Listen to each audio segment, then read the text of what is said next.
16 दिसंबर 2012 की तारीख देश के इतिहास में काले अक्षरों में दर्ज है। तब दिल्ली के निर्भया के साथ वहशीपन की वारदात से पूरा देश दहल गया था।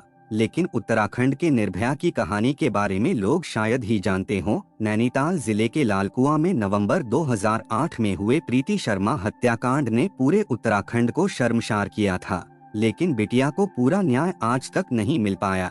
चलिए जानते हैं प्रीति शर्मा हत्याकांड की पूरी कहानी। नमस्कार दोस्तों, मैं विवेक कुमार। आप सभी लोगों का हार्दिक स्वागत है आपके और हमारे चैनल क्राइम की कहानी के नए एपिसोड में। सबसे पहले आपके प्यार के लिए शुक्रिया कि आप मेरे वीडियो को पसंद करते हैं। अगर आप चैनल पर नए हैं या अभी तक आपने इस चैनल को सब्सक्राइब नहीं किया है तो सब्सक्राइब कर लीजिए, बेल आइकन दबा दीजिए ताकि मेरे हर वीडियो का नोटिफिकेशन आपको मिलता रहे। तो चलिए आज की कहानी शुरू करते हैं। न्यू आजाद नगर स्थित ग्राम समाज की जमीन पर एक सफेद प्लास्टिक की बोरी पड़ी थी। कुत्तों का झुंड बोरी को नोचने में लगा था। तभी कुछ मजदूरों की नजर कुत्तों के झुंड पर पड़ी। ये मजदूर डूडा कॉलोनी के पास प्रधानमंत्री आवास योजना निर्माण के काम में लगे थे। चूंकि हवा के झोंकों के साथ दुर्गंध भी आ रही थी, इसलिए उत्सुकतावश 2-3 मजदूर वहां पहुंचे।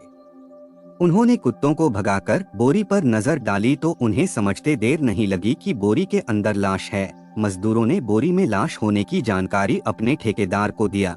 उसने यह जानकारी तुरंत थाना विधनु को दे दिया। थाना प्रभारी अनुराग सिंह को लाश की सूचना मिली तो वह विचलित हो उठे। उन्होंने यह सूचना अपने अधिकारियों को दी और पुलिस बल के साथ घटनास्थल पर पहुंच गए। उस समय वहां ज्यादा भीड़ नहीं थी। अनुराग सिंह ने बोरी से लाश निकलवाई तो तेज झोंका आया। उन्होंने नाक पर रुमाल रखकर शव का निरीक्षण किया। शव किसी युवती का था, जिसके गले में काले रंग के दुपट्टे का फंदा था। शायद उसकी हत्या गला घोंटकर की गई थी।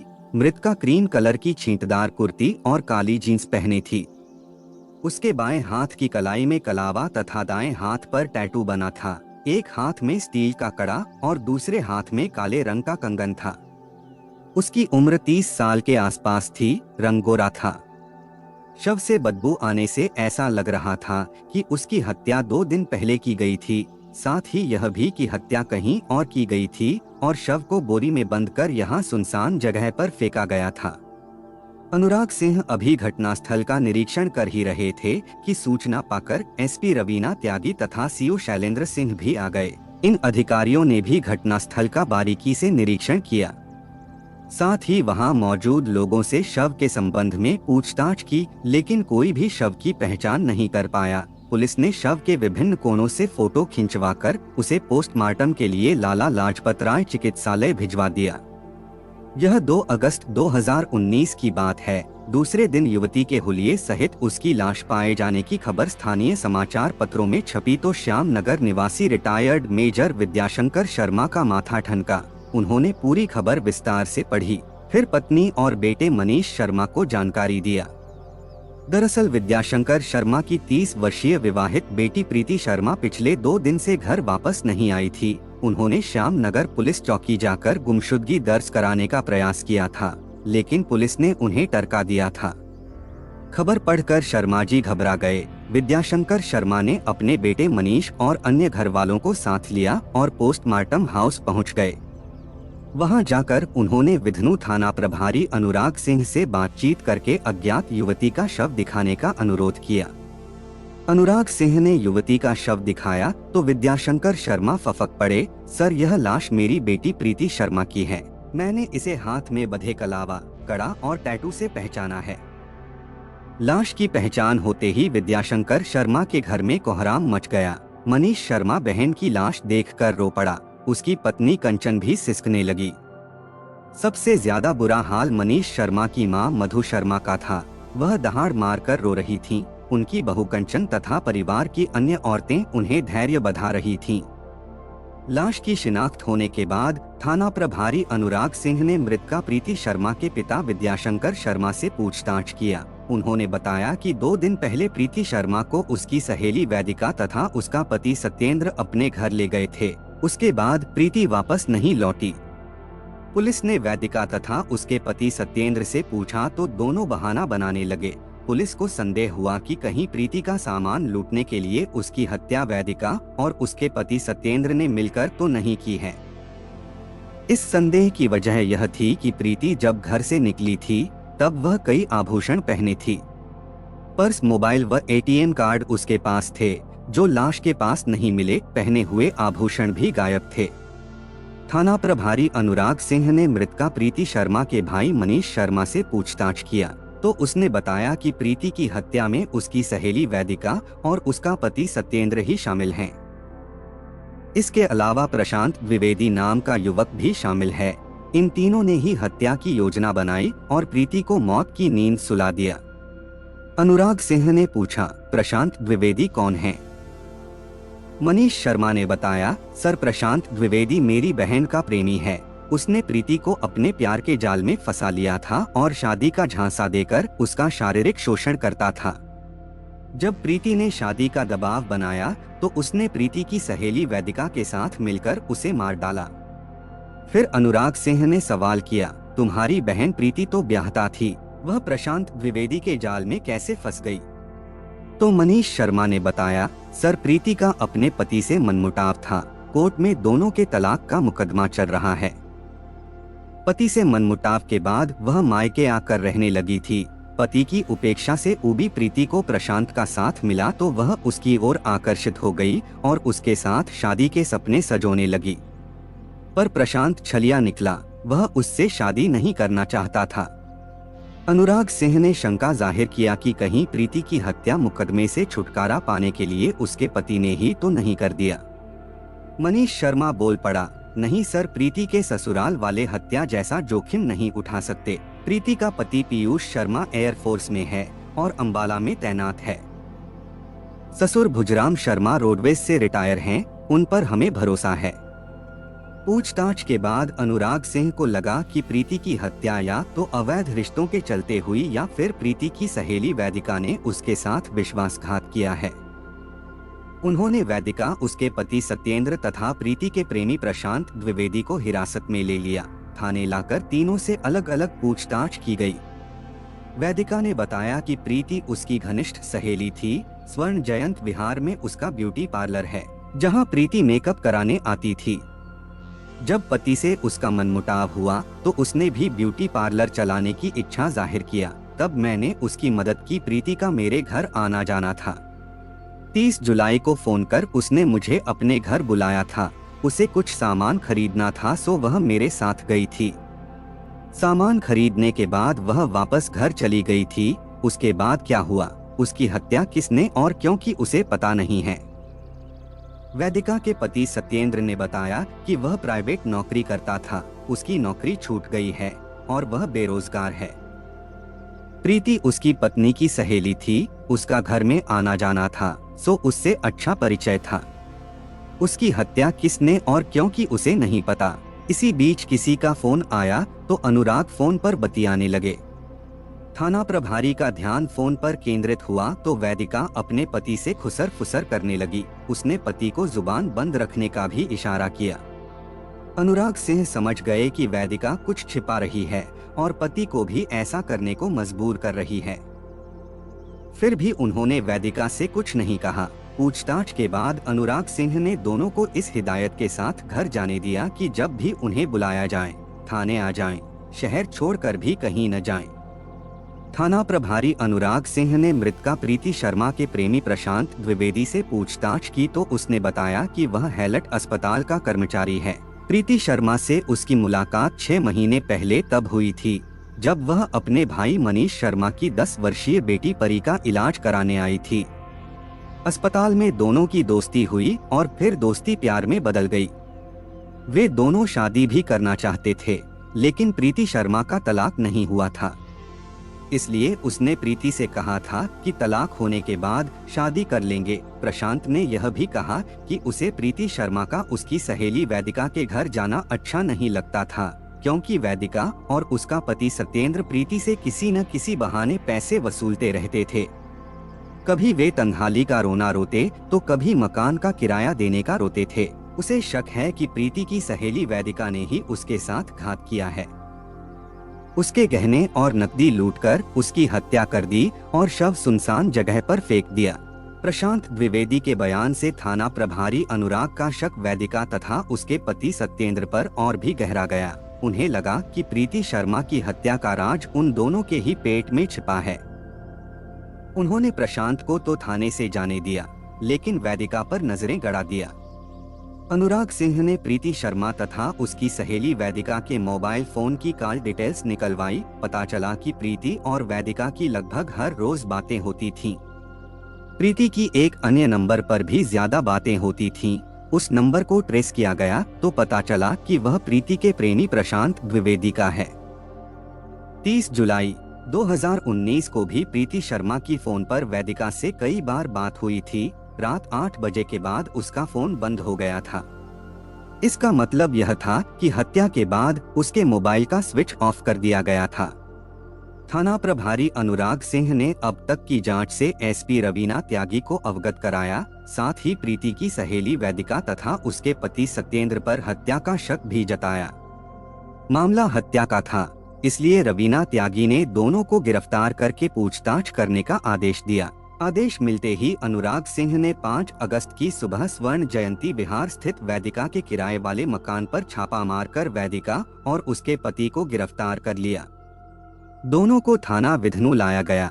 थाने आते समय दोनों के मुंह लटक गए थे। उनके चेहरों पर घबराहट और डर की परछाई साफ नजर आ रही थी। अनुराग सिंह ने वेदिका और सत्येंद्र को अपने कक्ष में आमने सामने बैठाया और कुछ देर उनके चेहरों के हाव भाव पढ़ने की कोशिश करते रहे। उसके बाद उन्होंने पूछा, सच सच बताओ, तुम दोनों ने प्रीति की हत्या क्यों और कैसे किया? दोनों बोल पड़े, सर हमने प्रीति की हत्या नहीं की, हम दोनों को फंसाया जा रहा है। फिर झूठ? नरम व्यवहार का मतलब यह नहीं है कि तुम झूठ पर झूठ बोलते जाओ, हमें सच उगलवाना भी आता है। कहते हुए उन्होंने महिला सिपाही उषा यादव तथा कांस्टेबल बलराम को बुलाकर कहा, इन दोनों को डार्क रूम में ले चलो, हम भी देखते हैं कि ये कब तक सच नहीं बोलते। थाना प्रभारी अनुराग सिंह के तेवर देखकर वेदिका और सत्येंद्र डर गए। उन्हें लगा कि सच बोलने में ही भलाई है। वे दोनों हाथ जोड़कर बोले, सर हमें माफ कर दो, हमसे गलती हो गई। पैसों की तंगी के कारण प्रीति की हत्या हम दोनों ने ही की थी। हम अपना जुर्म कबूल करते हैं। जुर्म कबूल करने के बाद वेदिका और सत्येंद्र ने प्रीति का मोबाइल, पर्स, ज्वेलरी आदि सामान बरामद करा दिया। पुलिस ने हत्या के बाद लाश फेंकने में इस्तेमाल की गई सत्येंद्र की मोटरसाइकिल भी बरामद कर लिया। अनुराग सिंह ने प्रीति शर्मा की हत्या का राज खोलने और उसका सामान बरामद करने की जानकारी एसपी रवीना त्यागी तथा सीओ शैलेंद्र सिंह को दे दिया। पुलिस अधिकारी थाना विधनु आ गए। उन्होंने वेदिका तथा उसके पति सत्येंद्र से प्रीति की हत्या के संबंध में विस्तृत जानकारी हासिल की। फिर प्रेस वार्ता कर हत्यारोपियों को मीडिया के समक्ष पेश कर घटना का खुलासा कर दिया। थाना प्रभारी अनुराग सिंह ने मृतका के पिता विद्याशंकर शर्मा को वादी बनाकर धारा 302, 201 के तहत वेदिका तथा उसके पति सत्येंद्र के विरुद्ध मुकदमा दर्ज कर लिया। पुलिस जांच में सहेली द्वारा सहेली के साथ विश्वासघात करने की जो सनसनीखेज घटना प्रकाश में आई वह इस प्रकार है। कानपुर महानगर के थाना चकेरी क्षेत्र में एक मोहल्ला है श्याम नगर। इसी मोहल्ले के ही ब्लॉक में विद्याशंकर शर्मा अपने परिवार के साथ रहते थे। उनके परिवार में पत्नी मधु शर्मा के अलावा एक बेटा मनीष तथा बेटी प्रीति थी। विद्याशंकर शर्मा सेना के मेजर पद से रिटायर हुए थे। विद्याशंकर का परिवार संपन्न था और वह इज्जतदार व्यक्ति थे। विद्याशंकर शर्मा खुद पढ़े लिखे व्यक्ति थे, इसलिए उन्होंने अपने बेटे मनीष और बेटी प्रीति को भी खूब पढ़ाया लिखाया था। मनीष पढ़ लिखकर जब काम पर लग गया तो उन्होंने उसका विवाह कंचन नाम की खूबसूरत युवती के साथ कर दिया। कंचन पढ़ी लिखी तथा मृदुभाषी थी। ससुराल में आते ही उसने सभी का दिल जीत लिया था। शादी के 1 साल बाद कंचन ने बेटी परी को जन्म दिया। प्रीति मनीष से छोटी थी। वह दिखने में जितनी सुंदर थी, पढ़ाई में भी उतनी ही तेज थी। खालसा गर्ल्स कॉलेज से उसने इंटर की परीक्षा उत्तीर्ण करने के बाद बीए की डिग्री बृहस्पति महाविद्यालय किदवई नगर से हासिल की थी। यही नहीं, स्वरोजगार के लिए उसने ब्यूटिशियन का पूरा कोर्स भी कर रखा था। प्रीति को बन सवर कर रहना तथा स्वच्छंद घूमना पसंद था। प्रीति शर्मा जवान हुई तो विद्याशंकर शर्मा को उसके ब्याह की चिंता सताने लगी। वह प्रीति का विवाह धूमधाम से किसी ऐसे युवक से करना चाहते थे जो पढ़ा लिखा हो और सरकारी नौकरी में हो। हालांकि प्रीति का हाथ मांगने के लिए कई रिश्तेदारों ने कोशिश की, लेकिन विद्याशंकर ने उन्हें मना कर दिया था। कारण यह कि उनके लड़के या तो व्यापारी थे या फिर प्राइवेट कंपनी में काम करते थे। काफी दौड़ धूप के बाद विद्याशंकर शर्मा को एक लड़का पसंद आ गया। लड़के का नाम था पीयूष। पीयूष के पिता भुजराम शर्मा चकेरी थाना क्षेत्र में आने वाले मोहल्ला कोयला नगर में रहते थे। वह रोडवेज से रिटायर हुए थे। कोयला नगर में उनका अपना आलीशान मकान था जिसमें वह परिवार के साथ रहते थे।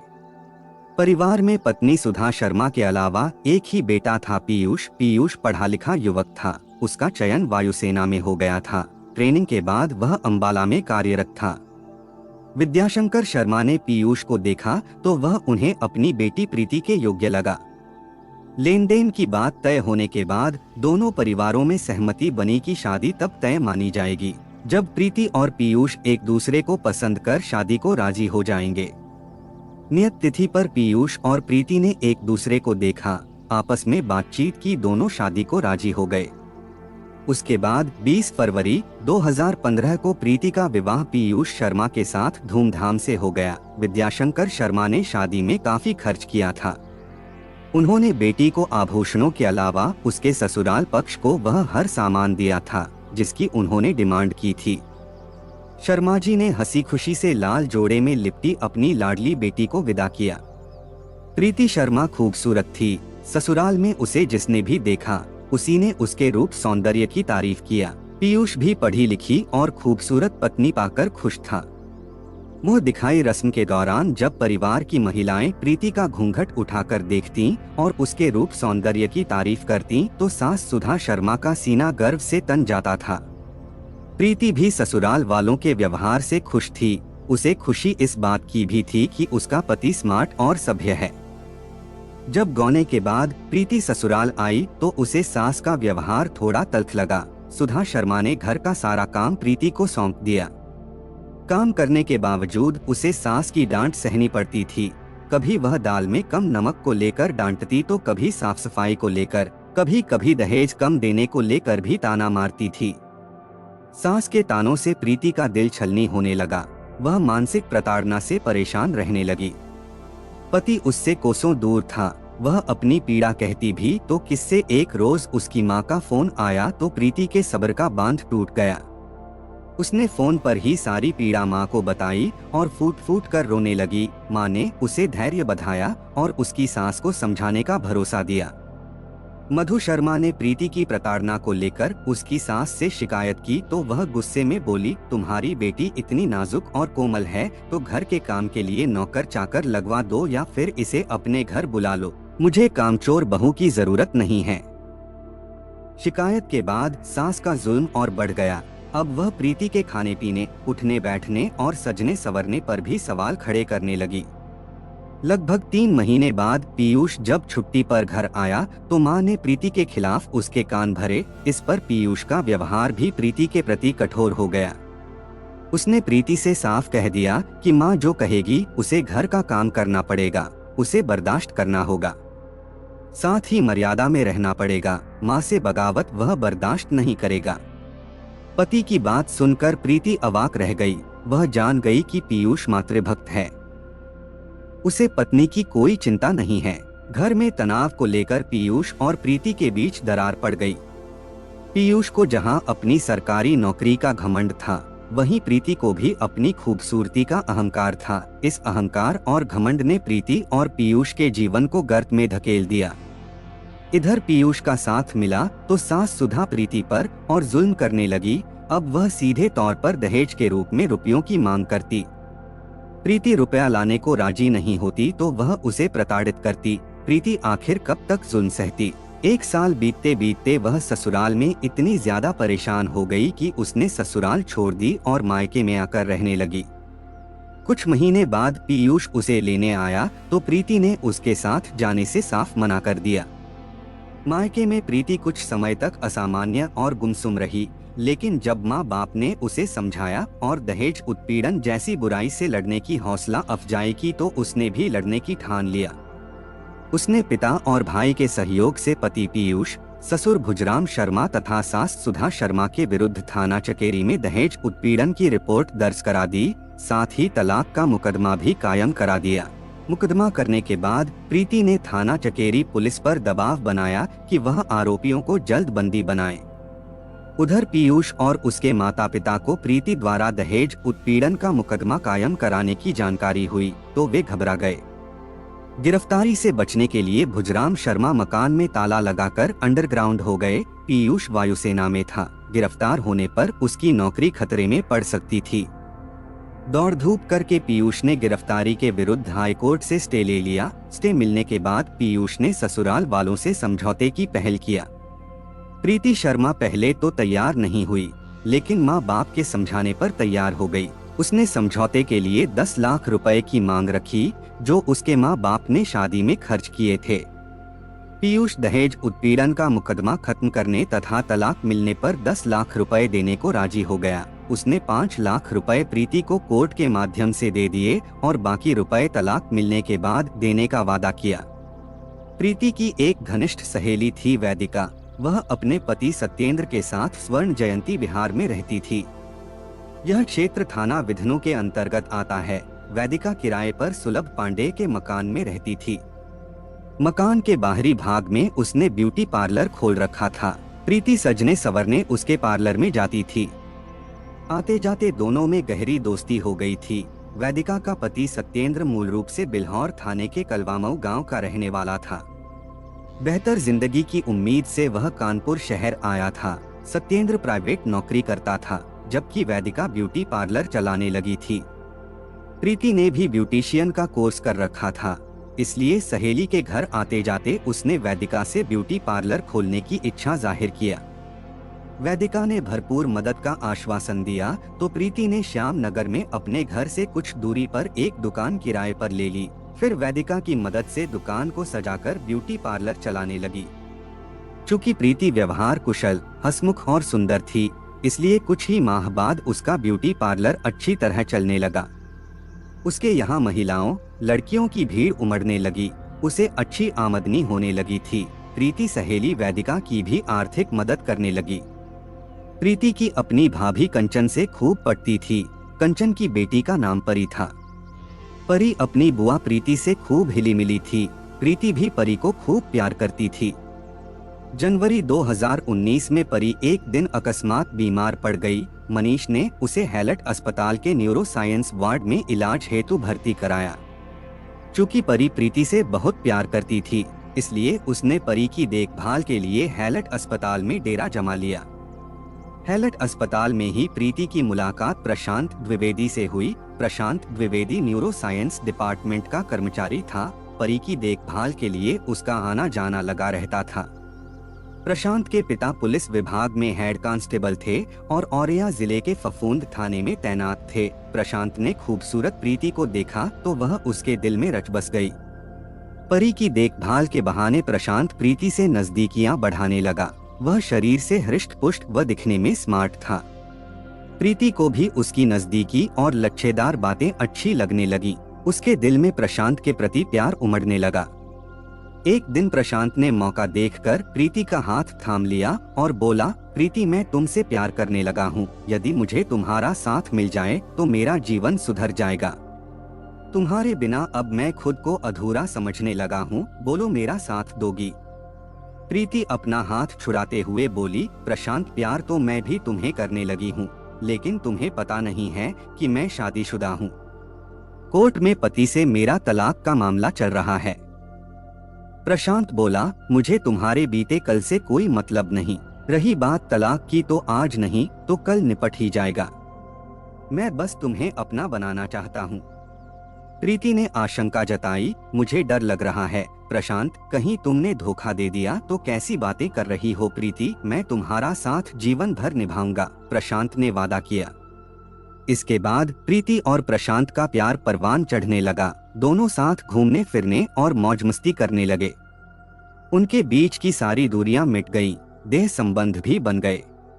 प्रीति ने अपने और प्रशांत के बारे में अपनी सहेली को भी बता दिया था। प्रशांत और प्रीति वेदिका के घर मिलने लगे थे।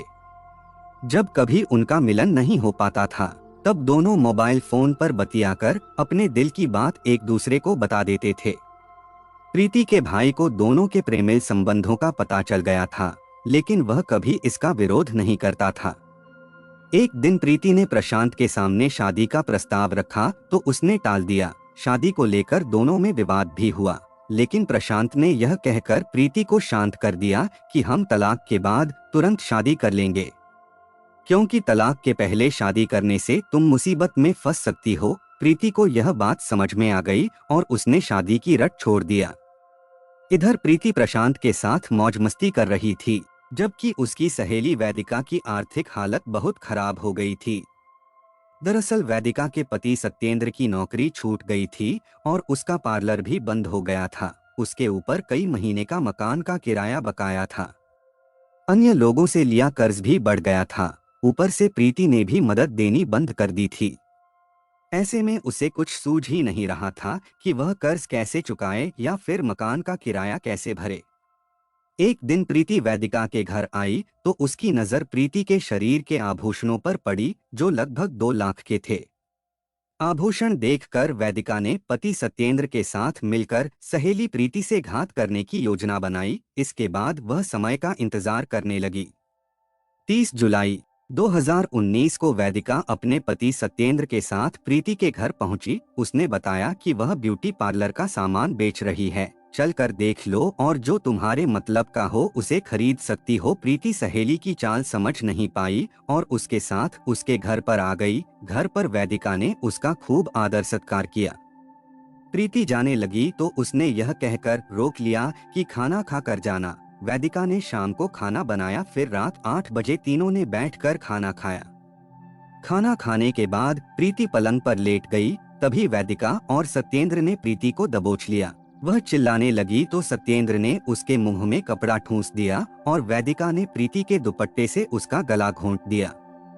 प्रीति की हत्या के बाद वेदिका और सत्येंद्र ने मिलकर प्रीति के गले की सोने की चैन, 2 अंगूठी, सोने का कड़ा, कान की बाली और नाक की लौंग उतार लिया। इतना ही नहीं, वेदिका ने प्रीति के पर्स से नकद रुपया, मोबाइल तथा एटीएम कार्ड भी निकाल लिया।